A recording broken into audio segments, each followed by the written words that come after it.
The stars had always been quiet. For thousands of years, humanity looked up at the night sky and wondered if they were alone. They sent radio signals into the void. They launched probes carrying messages of peace. They dreamed of meeting other intelligent beings who might share their curiosity about the universe.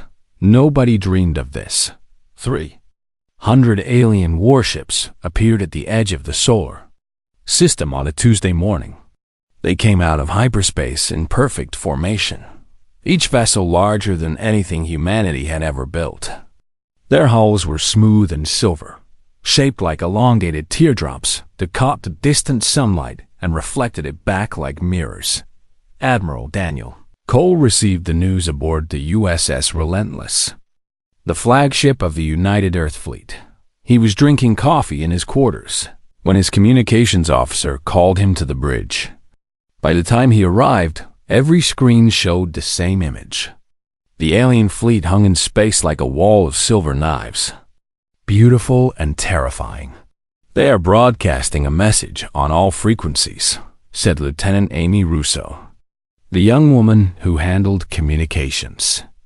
Her voice was steady, but Cole could see her hands shaking slightly as she worked a console. "Put it through," Cole said. The alien who appeared on screen was tall and thin, with pale blue skin and large dark eyes that held no warmth. His uniform was white and decorated with symbols that meant nothing to human eyes. When he spoke, the translation software rendered his words in a flat, emotionless voice. "I am High Commander Zorath of the Valoran Dominion. Your species has been observed and evaluated. You have been found suitable for integration into our empire. You will surrender your world, your resources, and your population to Dominion control. Resistance is not advised.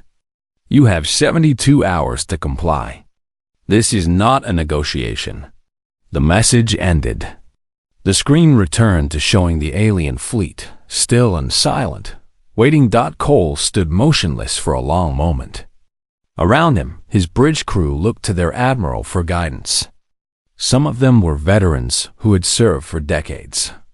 Others were young officers on their first deep space assignment. All of them were afraid. Cole could see it in their eyes, in the way they held themselves, in the small tremors of their hands. He understood their fear. Humanity had only discovered faster-than-light travel 40 years ago. Their fleet was small, barely 60 ships designed more for exploration than warfare. They had never fought anyone except themselves, and those wars had been terrible enough. But Daniel Cole had studied history. He knew what happened when powerful nations demanded surrender from weaker ones. He knew that submission rarely led to mercy. And he knew something else, something the aliens could not possibly understand. Humans did not surrender easily. "Lieutenant Russo," he said, his voice calm and clear, "send a message to Earth Command. Tell them we have visitors. Then get me every ship captain in the fleet on a secure channel." Commander Lisa Morgan stepped up beside him. She was his second in command, a woman in her 40s with short gray hair and a face that rarely showed emotion. But Cole had known her for 20 years, and he could see the fire burning behind her steady gaze. "They expect us to fold," she said quietly. "Look at their formation. They are not even trying to hide their numbers. They want us to count their ships and despair." Cole nodded. "They've done this before. 17 systems, according to the intelligence files we intercepted last year. 17 species who saw that fleet and gave up without a fight. Will Earth Command negotiate? They will try. Politicians always try to talk first." Cole turned to face the main view screen, studying the alien formation with the eye of a man who had spent his life preparing for battles he hoped would never come. But these creatures did not come here to talk. They came here to take. The next few hours were chaos. Earth Command sent diplomatic messages that went unanswered. The United Nations held emergency sessions that accomplished nothing. News networks broadcast footage of the alien fleet while experts debated what humanity should do. But while the politicians argued, the military prepared. Captain Kevin Price commanded the destroyer, USS Valor. He was a broad-shouldered man in his 30s with a reputation for creative thinking and stubborn determination. When the recall order came, he was patrolling near Jupiter with a crew of 200. "How long until we reach the rendezvous point?" he asked his navigator. 14 hours at maximum speed, sir." Price nodded. 14 hours was a long time. 14 hours was also not nearly long enough to prepare for what was coming. But it was what they had. "Push the engines harder," he said. "I want to be there in 12. On Luna Station, Dr. Nathan Blake received a very different kind of order. He was a physicist who had spent the last decade working on a weapons project that most people considered impossible. The project was called Longbow, and it used artificial gravity wells to tear enemy ships apart from the inside. The military had rejected Longbow twice. The technology was unstable. The power requirements were enormous. The risk of catastrophic failure was unacceptably high, but now a fleet of 300 alien warships hung at the edge of the solar system, and the generals who had rejected Longbow were suddenly very interested in impossible weapons. "How quickly can you make it operational?" asked the voice on the secure channel. Blake looked at his team. They were tired. They had been working on Longbow for years with limited funding and constant skepticism. Now, they were being asked to finish in days what they had planned to complete in months. "I need 72 hours, Blake said. "You have 48. The channel closed. Blake turned to his colleagues and took a deep breath. "You heard them. We have 2 days to save the world." Across the solar system, similar scenes played out. Ships were recalled from patrol routes. Reserve officers were activated. Factories that built civilian goods began producing weapons and ammunition. Everyone who could contribute was called upon to help. High Commander Zorth observed these preparations with mild amusement. His officers brought him reports of the human response, and he dismissed each one with a wave of his thin hand. "They have 60 ships," he said to his senior staff. "We have 300. Their technology is primitive. Their species is young and divided. They have spent most of their history fighting among themselves over trivial matters. Should we be concerned about their preparations?" asked one of his officers. Zorth made a sound that served as laughter among his people. "These creatures are doing what all doomed species do. They are pretending they have hope. It changes nothing. When the deadline passes, we will crush them as we have crushed all the others. By tomorrow, this world will belong to the Dominion." He was wrong. He was very, very wrong. But he would not understand that until human weapons began tearing his fleet apart, until his perfect formations crumbled into chaos, until his confidence shattered like glass against the fury of a species that refused to die quietly. The clock was ticking. 72 hours until the deadline. 48 hours until Longbow was ready. And somewhere in the cold space between worlds, 2 civilizations prepared for a battle that would change everything. The first 24 hours were the hardest. Not because of the aliens, who remained motionless at the edge of the solar system, but because of the fear that spread through human civilization like a disease. People panicked. They crowded into churches and temples. They emptied stores of food and water. They called their families and said goodbye. Some fled to the countryside, believing that somehow the mountains or forests might protect them from weapons that could destroy cities from orbit. But not everyone panicked. Some people got to work. Chief Engineer Paul Hendricks had served in the fleet for 30 years. He had seen ships built from raw metal and watched them sail into the darkness between stars. Now he stood in the main hangar of the carrier USS Constellation and looked at a vessel that was not ready for war. We need more armor on the forward sections, he said to his team. Rip it off the cargo bays if you have to. Those areas are going to take the most hits. A young technician named Danny raised his hand. He was barely 20 years old, fresh out of the academy, assigned to the Constellation just 3 months ago. Sir, the regulations say we cannot modify the hull structure without authorization from command. Hendricks stared at the young man for a long moment. Then he laughed, a rough sound that echoed through the hangar. Son, there are 300 alien ships out there that want to turn us into slaves or corpses. Regulations do not apply anymore. Now grab a welding torch and help me save this ship. Danny hesitated for just a second. Then he nodded and got to work. Similar scenes played out across the fleet. Officers who had spent their careers following procedures suddenly found themselves improvising. Engineers modified weapon systems in ways that would have gotten them court-martialed a week ago. Pilots practiced maneuvers that no training manual had ever described. Admiral Cole watched it all from the bridge of the Relentless. Reports came in every hour, each one bringing a mixture of good news and bad. 15 ships had reached the rendezvous point. 23 more were on their way. The Lombo project was behind schedule, but still moving forward. Commander Morgan stood beside him, reviewing tactical data on her personal screen. The aliens have not moved, she said. They are just sitting there, watching us. They are confident, Cole replied. They have done this 17 times before. They give their ultimatum. They wait for surrender, and they crush anyone foolish enough to resist. And we are foolish enough to resist. Cole smiled, but there was no humor in it. We are human. Foolish resistance is what we do best. On Earth, the politicians continued their desperate attempts at diplomacy.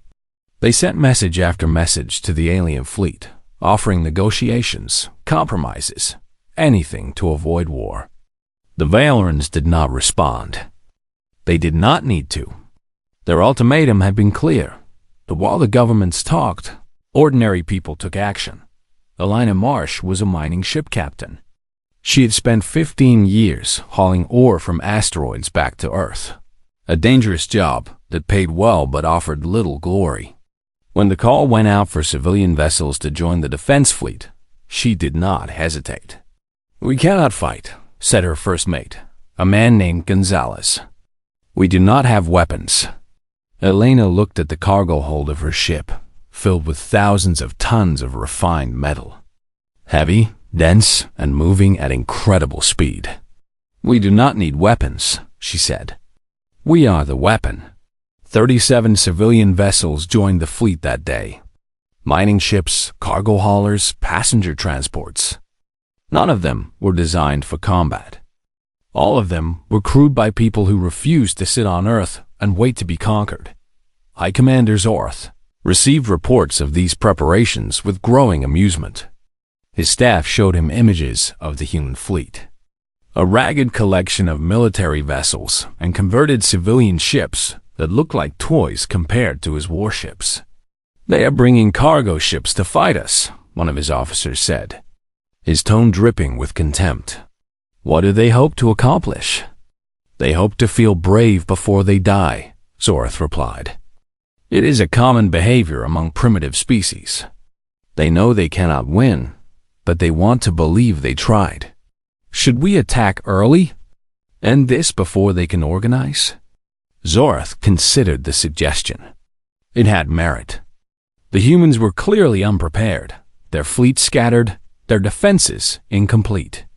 A swift strike now would crush them before they could mount any real resistance. But there was a tradition to maintain. The Dominion always gave its targets a chance to surrender. It was not mercy. It was theater. When the conquered species joined the Empire, they would remember that they had been given a choice. It made them more obedient. We wait, Zorth decided. Let them gather their pathetic fleet. Let them believe they have a chance. Their despair will be all the greater when we destroy them. He was making a mistake. He did not know it yet. On Luna Station, Dr. Nathan Blake worked without sleep. His eyes were red, his hands shook from too much coffee, and his mind raced through calculations that would have taken months to verify properly. "The power requirements are still too high," said one of his colleagues, a woman named Dr. Patricia Hall. "If we activate Longbow at full power, it could burn out the entire station grid." "Then we use backup generators," Blake replied. "We use the emergency reserves. We use everything we have. And if it fails?" Blake stopped working and looked at her. In his exhausted eyes, she saw something that surprised her. Not fear, determination. "If it fails, we die," he said simply. "If we do nothing, we die anyway. At least this way, we die trying." The Longbow platforms were distributed throughout the asteroid belt, hidden among the rocks and debris that floated between Mars and Jupiter. Each platform was a marvel of engineering, capable of generating gravitational anomalies powerful enough to tear steel apart. The problem was keeping them stable long enough to be useful. Blake and his team worked through the night, making adjustments, running simulations, praying that their math was correct. They did not have time to be certain. They only had time to try. 40 hours until the deadline. The human fleet gathered near Earth. 53 military vessels and 37 civilian ships forming a defensive line that looked painfully thin against the silver wall of alien warships waiting in the distance. Admiral Cole stood on his bridge and looked at the tactical display. The numbers were not in their favor.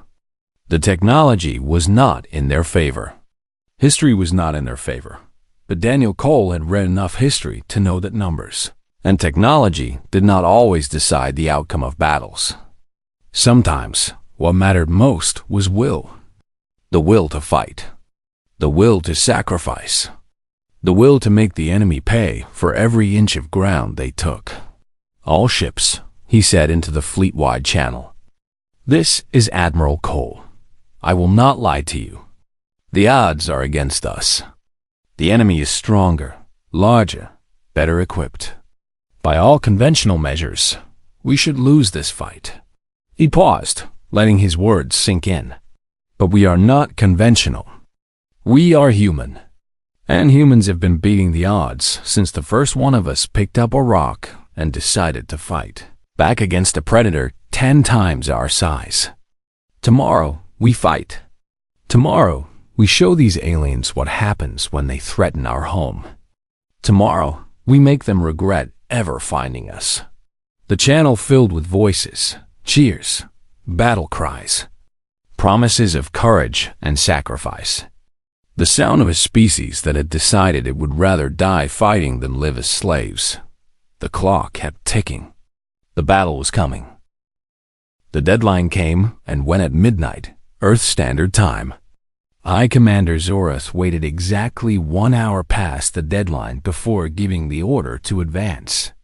It was a small cruelty, letting the humans wonder if perhaps the invasion would not come after all, before crushing that hope completely. "All ships, begin approach," he commanded. "Standard conquest formation. We will accept their surrender after we destroy their first wave of defenders." The Valoran fleet moved as 300 silver warships gliding through space with the precision of a machine. Their formation was perfect, practiced over centuries of conquest. The vanguard of 50 ships led the way, their weapons charged and ready to annihilate any resistance. Zorath stood at the center of his bridge, hands clasped behind his back, watching the distance between his fleet and the human defenders shrink. This would be quick. It always was. Admiral Cole watched the alien approach on his tactical display. The enemy fleet moved in a tight formation, each ship exactly positioned relative to the others. It was impressive. It was also predictable. "They are in the outer defensive zone," Commander Morgan reported. Cole nodded. "Signal the longbow platforms. Prepare to fire on my command." On Luna Station, Dr. Nathan Blake sat at his control console with trembling hands. The longbow system was online, barely stable, running on enough power to light a small city. If it worked, it would change the course of the battle. If it failed, the station would probably explode. "Ready on your order, Admiral," Blake said into his communicator. Cole waited. The alien vanguard crossed an invisible line in space, the point where they committed themselves to the engagement. There would be no turning back now.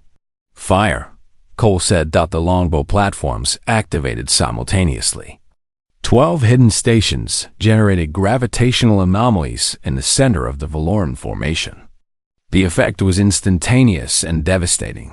Space itself bent and twisted.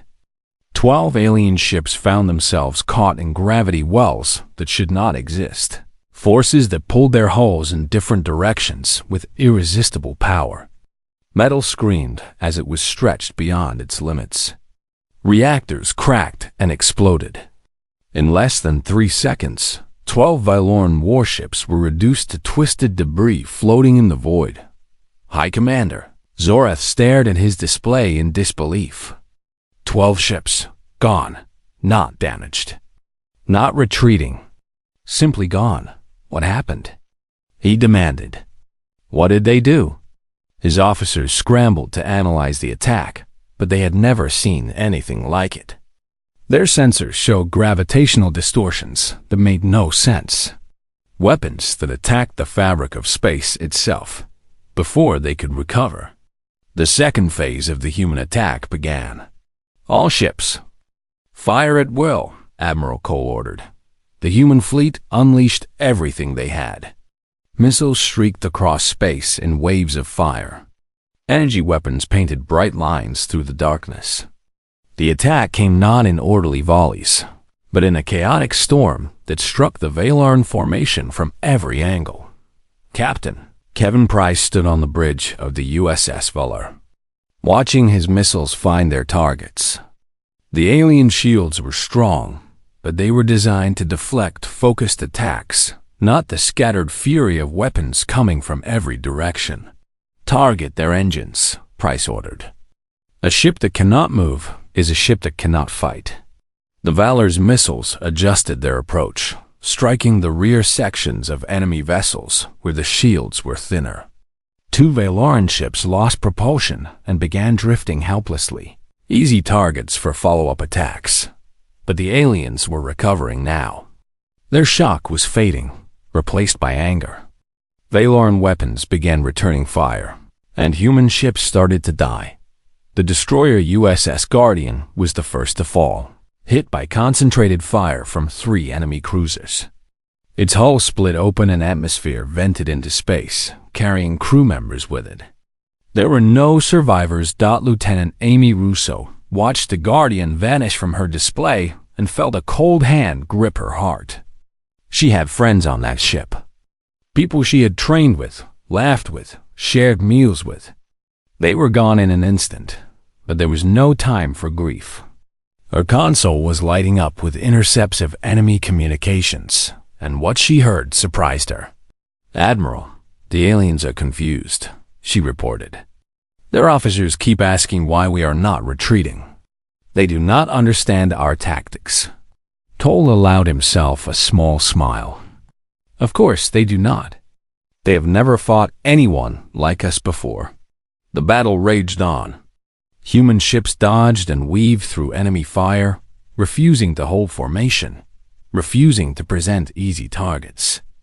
The civilian vessels that had joined the fleet proved surprisingly effective, using their heavy cargo holds as improvised battering rams against damaged enemy ships.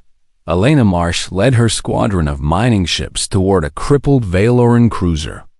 The enemy vessel had lost its main weapons and was trying to limp away from the battle. Elena did not intend to let it escape. "Full speed ahead," she ordered. "Aim for their engineering section." "Captain, we will not survive the impact," Gonzalez warned. "I know. Get the crew to the escape pods. I will handle this alone." Gonzalez stared at her for a moment, then nodded. He understood. Some things were more important than survival. The crew evacuated as the mining ship accelerated toward its target. Elena sat alone on her bridge, watching the alien cruiser grow larger in her view screen. She thought about her daughter back on Earth, about the life she would never get to see her grow up to live. She thought about all the people who were counting on her to make this sacrifice mean something. Her ship struck the Veloran cruiser at full speed. The impact was tremendous. Thousands of tons of ore punching through alien hull plates like a fist through paper. Both ships exploded in a ball of fire that lit up the battlefield. Elena Marsh died. But the cruiser she destroyed would never threaten Earth again. High Commander Zorath watched the battle unfold with growing disbelief. His vanguard was being mauled. 7 more ships had fallen to those impossible gravity weapons. Dozens more were damaged from missile strikes that came from unexpected angles. And the humans were ramming their ships into his vessels, trading their lives for kills in a way that made no tactical sense. "They are insane," he said, his voice barely above a whisper. "They are completely insane. Should we withdraw the vanguard?" His second officer asked. Zorath's eyes flashed with anger. "No, push forward. Bring the main fleet to support them. We will crush these creatures through sheer numbers." But even as he gave the order, doubt crept into his mind. This was not how conquest was supposed to work. The enemy was supposed to see his overwhelming force and lose hope. They were supposed to break and run, or surrender and beg for mercy. These humans did neither. They fought like cornered animals, like beings who had already accepted death and wanted only to take as many enemies with them as possible. Every ship they lost seemed to make them fight harder, not weaker. On the USS Relentless, Admiral Cole monitored the battle from his command chair. The first hour had cost them 8 ships, but the Valorans had lost 26. The exchange rate was in humanity's favor, but they could not sustain it forever. The enemy simply had too many vessels. "Longbow is overheating," Dr. Blake reported from Luna Station. "I can give you maybe 2 more shots before the system needs to cool down." "Make them count," Cole replied. The longbow platforms fired again, catching a formation of enemy cruisers in overlapping gravity wells. 4 more Vylorn ships died, crushed by forces they could not see or understand. The remaining enemy vessels scattered, breaking their perfect formation. For the first time in centuries, Commander Morgan watched the chaos spreading through the alien fleet and felt something she had not expected: hope. "They do not know how to handle this," she said. "Look at them. They have never had to improvise before." Cole nodded. "That is their weakness. They have won too easily for too long. They have forgotten how to fight when things go wrong." The battle was far from over. The alien fleet still vastly outnumbered the human defenders. But something had changed. The certainty of Valorn victory had been shattered. For the first time in 17 conquests, they faced an enemy that refused to accept defeat. Their overconfidence had perished with the first human salvo. Now they were learning what it meant to fight for survival. The humans intended to teach them well. The battle entered its 6th hour, and the space around Earth had become a graveyard. Debris from destroyed ships floated everywhere, human and Valon alike mixing together in a field of twisted metal and shattered hopes. Bodies drifted among the wreckage, some in spacesuits, some not, all equally dead. The darkness of space was lit by the constant flash of weapons fire and the occasional bloom of an exploding reactor. High Commander Zorath had committed his entire fleet to the engagement. Every ship, every weapon, everything the Dominion had brought to conquer this insignificant world. He stood on his bridge surrounded by officers who no longer looked confident, staring at a tactical display that told a story he could not accept. 112 Valorn ships had been destroyed. Nearly a third of his fleet gone. The losses were unprecedented, impossible, unthinkable. The Dominion had never suffered casualties like this. Not in 1,000 years of conquest, and the humans kept fighting. Admiral Cole had moved the Relentless to the front lines 2 hours ago. Leading from behind was not his style, especially when his crews were dying. His ship had taken 7 hits so far, each one leaving another section depressurized or burning. Half his bridge crew was gone, replaced by whoever could reach the stations. His uniform was stained with smoke and blood, some of it his own. "Status report," he ordered, his voice rough from hours of shouting commands over the noise of battle. "We have 31 ships still operational," Commander Morgan replied. She had a bandage wrapped around her head where a piece of flying debris had struck her. The wound still bled, but she refused to leave the bridge. "The longbow system is offline permanently. Dr. Blake says the power grid on Luna Station melted. Our missiles? Running low. Maybe 2 more volleys at current expenditure rates." Cole nodded slowly. 2 volleys. 31 ships. Against a fleet that still numbered nearly 200. The math had never been good, but now it was desperate. But desperate was something humans understood. They had been desperate before. They had survived. Captain Price had lost the USS Valor an hour ago. The destroyer had been caught between 2 enemy cruisers and torn apart by concentrated fire. Price and 43 survivors had escaped in lifeboats and been picked up by the carrier Constellation. Now he stood on someone else's bridge, commanding someone else's crew, still fighting. "We need to take out their command ship," he said, pointing at the tactical display. "Kill the head, and the body will die." Admiral Cole considered the suggestion. The Valoran flagship was a massive vessel at the center of the enemy formation, protected by layers of escorts and support ships. Reaching it would cost lives. Many lives, but Price was right. High Commander Zorath was the mind behind the enemy fleet. Remove him, and the Valorans would lose their coordination. They might even retreat. "I need volunteers," Cole said into the fleet channel. "A strike force to hit the enemy flagship. This will be a one-way mission.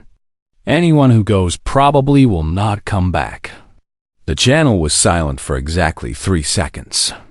Then every surviving ship captain responded at once, each one offering to lead the attack. Humans, it seemed, were not afraid to die for each other. Cole selected 5 ships for the strike force. 2 destroyers, 2 frigates, and 1 cruiser that had already lost half its crew, but still had functioning engines and weapons. Captain Price would lead them. "Get it done," Cole said quietly. "Make this count."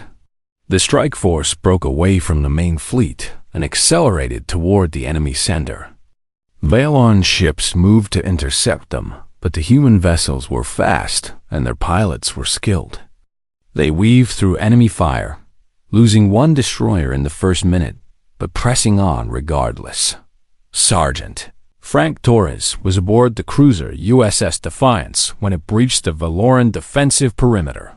He led a boarding team of 50 Marines, men and women who had trained their entire careers for close combat.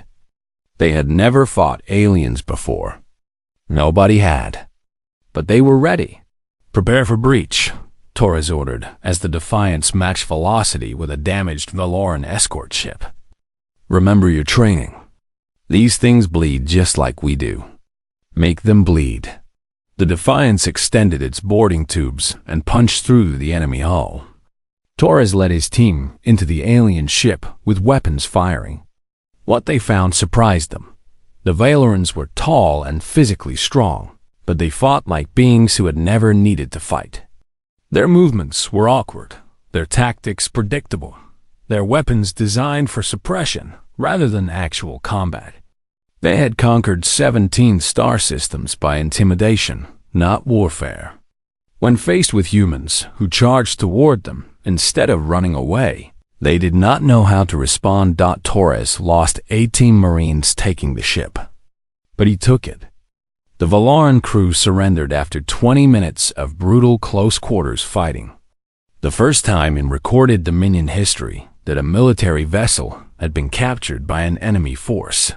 Meanwhile, the rest of the strike force pushed toward the flagship. Captain Price watched his ships die around him, each one buying precious seconds with their destruction. The frigate Steadfast rammed an enemy cruiser, clearing a path through the defensive formation. The destroyer Courage took 17 hits, but kept firing until its reactor finally gave out.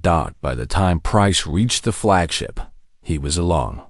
His ship was the last survivor of the strike force, a battered cruiser with holes in its hull and fires in 3 compartments. Half his weapons were offline. His engines were failing. His shields were gone, but he was close enough. "All hands, abandon ship," Price ordered. "Everyone into the escape pods, now." His crew obeyed, scrambling for the lifeboats as Price took manual control of the vessel. This was not something he could ask anyone else to do. This was a captain's duty. The Valoran flagship loomed before him, massive and beautiful, its silver hull gleaming even amid the chaos of battle. High Commander Zorath probably stood on its bridge right now, watching the battle he had expected to win easily. The thought made Price smile. "Hey, Zorath," he said, knowing the aliens could hear him on the open channel. "This is what happens when you threaten our home." He pushed the throttle to maximum and aimed for the flagship's center mass, on the enemy bridge. High Commander Zorath saw the human ship accelerating toward him. His officers screamed warnings and activated emergency defenses. Point defense weapons opened fire, striking the incoming vessel again and again. But the human ship kept coming. Its hull was on fire. Its compartments were open to space. Its crew was gone. It was a dying vessel, but it refused to stop. "Evade," Zorath ordered. "Get us out of its path." But the flagship was too large, too slow, too confident in its own invincibility. By the time its engines responded, it was too late. The human cruiser struck the Valoran flagship at full speed, tearing through the outer hull and penetrating deep into the vessel's core. The impact ruptured multiple decks, destroyed critical systems, and killed hundreds of crew members instantly. High Commander Zorath was thrown across his bridge by the impact. He struck a wall hard enough to break bones and lay there stunned as alarms screamed around him. His flagship was crippled. His fleet was in chaos. His certainty was shattered. Captain Kevin Price died in that impact, along with the ship he had guided to its final destination. He never saw the results of his sacrifice. He never knew that his attack had broken the spine of the Valoran invasion. But history would remember him. History would remember all of them. On the USS Relentless, Admiral Cole watched the enemy flagship go dark. Around it, the Valoran fleet began to waver. Ships that had been pressing forward now hesitated. Formations broke apart. The unified will that had driven the invasion was suddenly, violently gone. "They are losing cohesion," Commander Morgan reported, her voice raw with exhaustion and emotion. "Admiral, I think we actually hurt them." Cole nodded slowly. They had lost so much. So many ships. So many friends. The battle had cost them everything, but they were still fighting. And the enemy was starting to break. "All ships," Cole said into the fleet channel. "Push forward. Do not let them recover. We finish this now." The surviving human fleet surged toward the confused enemy. 31 ships against nearly 200. Impossible odds. Certain death. But the humans did not care about odds anymore. They only cared about winning. The 11th hour of the battle began with silence. It was a strange silence, the kind that happens when something enormous has just broken. High Commander Zorath lay on the deck of his crippled flagship, surrounded by smoke and debris, listening to the sounds of his dying ship. Alarms wailed. Crew members screamed. The groan of stressed metal echoed through compartments that were slowly losing atmosphere. He had been so certain. 17 conquests had taught him that victory was inevitable, that inferior species always surrendered or died quickly. He had expected this world to be no different. He had been wrong. The transmission from his second-in-command reached him through a damaged communicator. The voice was shaking, confused, defeated. "Aye, Commander, our losses have exceeded 150 ships. Our formations have collapsed. The fleet is requesting orders." Zorath closed his dark eyes. 150 ships. Half his fleet, destroyed by creatures he had dismissed as primitive animals. The shame of it burned worse than his broken bones. "Request a ceasefire," he said finally. The words tasted like poison. "Tell the humans we wish to negotiate." On the bridge of the USS Relentless, Lieutenant Amy Russo received the enemy transmission and stared at her console in disbelief. She checked the translation 3 times before turning to Admiral Cole. "Sir, they are asking for a ceasefire. They want to negotiate." Cole did not respond immediately. He stood at the center of his ruined bridge, surrounded by the evidence of 11 hours of brutal combat. Screens were cracked. Stations were dark. Bodies of fallen crew members lay covered by emergency blankets in the corner, waiting for burial that would come later. If there was a later. "They want to negotiate," he repeated softly. "After everything they have done." Commander Morden stepped to his side. She looked as exhausted as he felt, her uniform torn and stained, her eyes red from smoke and loss. "We can barely keep fighting," she said quietly. "Our missiles are almost gone. We have 23 ships left, and most of them are badly damaged. If they push through, we cannot stop them. I know. So we accept the ceasefire?"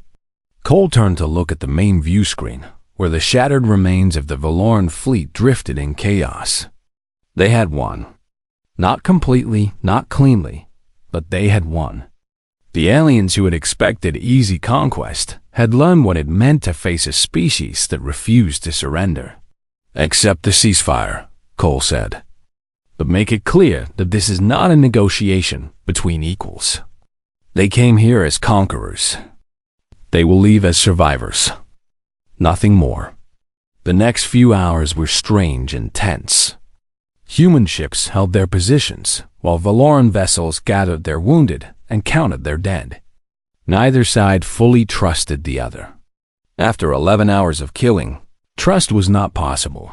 High Commander Zorath was transferred to a surviving escort ship after his flagship was declared unsalvageable. He stood before a communication screen, facing the human admiral who had somehow defeated him. His pride demanded defiance, but his practical mind knew that defiance would only result in more death. His fleet could not survive another engagement. "You have fought well," Zorath said stiffly. "The Dominion does not acknowledge defeat, but we recognize that this conquest has become impractical." Admiral Cole stared at the alien commander without expression. Behind him, his surviving bridge crew watched the exchange with hard eyes. They had lost friends today, brothers and sisters. They were not in a forgiving mood. "Let me be clear," Cole said. "You came to our home to conquer us. You threatened our people. You killed our friends. And you failed." Zorath's face tightened, but he said nothing. "You will withdraw your fleet immediately," Cole continued. "You will return to your Dominion and tell them what happened here. And you will deliver a message." "What message?" Cole leaned forward, his voice dropping to something cold and hard. "Earth is not alone anymore. You made sure of that. Every species in this region of space watched this battle. They saw your invincible fleet get beaten by a young species with primitive ships. They saw that empires can fall." He paused, letting the weight of his words sink in. "Other worlds will hear about today. They will learn that resistance is possible. They will start to believe that they do not have to accept conquest. And when they look at the Dominion, they will not see unstoppable conquerors anymore. They will see beings who can bleed, who can fail, who can be defeated. Zorath understood. This was not just about one battle. This was about the future of the Dominion itself. The myth of invincibility that had sustained their empire for centuries had been shattered today, and no amount of victories afterward would repair it completely. Your overconfidence died with our first salvo, Cole finished. Remember that. Do not make us teach you this lesson twice. The transmission ended. The Veloran fleet withdrew, limping back toward the edge of the solar system with less than half the ships they had brought.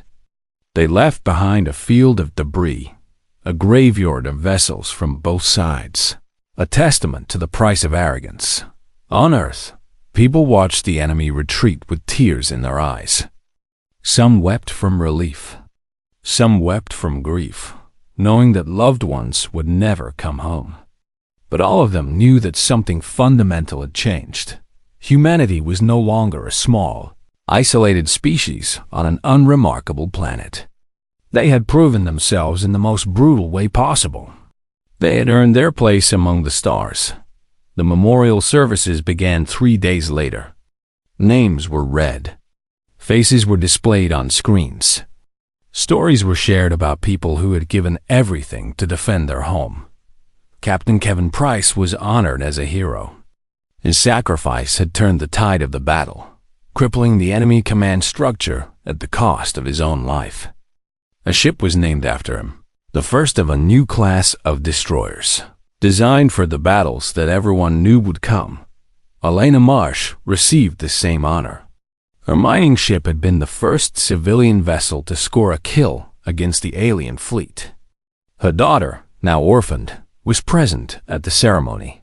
She was too young to fully understand what her mother had done, but old enough to know that she should be proud. Sergeant Frank Torres survived the battle. He became one of the most decorated soldiers in human history, the man who led the first successful boarding action against an alien vessel. When asked about his experience, he shrugged and said he was just doing his job. Privately, he still had nightmares about what he had seen in those alien corridors. Dr. Nathan Blake rebuilt the longbow system over the following year. The new version was more stable, more powerful, and capable of sustained operation. It would become the cornerstone of Earth's defensive network, a weapon that enemies would learn to fear. Admiral Daniel Cole retired from active service 6 months after the battle.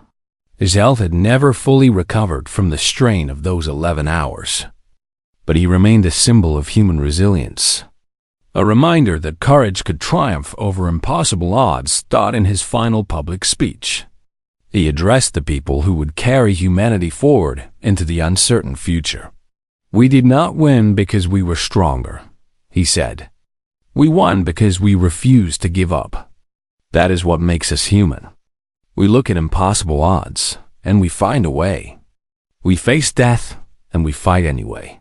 We lose people we love, and we keep going." He paused, looking out at an audience that included soldiers and civilians, politicians and scientists, children and elderly. "The galaxy knows about us now. Some will fear us. Some will respect us. Some will try to test us again. Let them come. We will be ready." The crowd cheered, but Cole did not smile. He knew what was coming. The Veloran Dominion would rebuild. Other empires would see humanity as a threat. The universe was vast and dangerous, and Earth was just one small world in an ocean of stars. But humanity had proven something important that day. They were not sheep waiting to be conquered. They were wolves, ready to defend their pack, and the wolves were just getting started. Far across the galaxy, other species listened to recordings of the battle. They heard human voices on open channels, laughing even as their ships died around them. They saw tactical data showing how a primitive fleet had devastated an armada 5 times its size. They learned a name that would echo through history. Earth. The world that said no. The age of human expansion had begun. Written in fire and sacrifice, paid for with the blood of heroes who refused to surrender. They had won more than a battle. They had won the right to exist on their own terms, and they intended to make the most of it.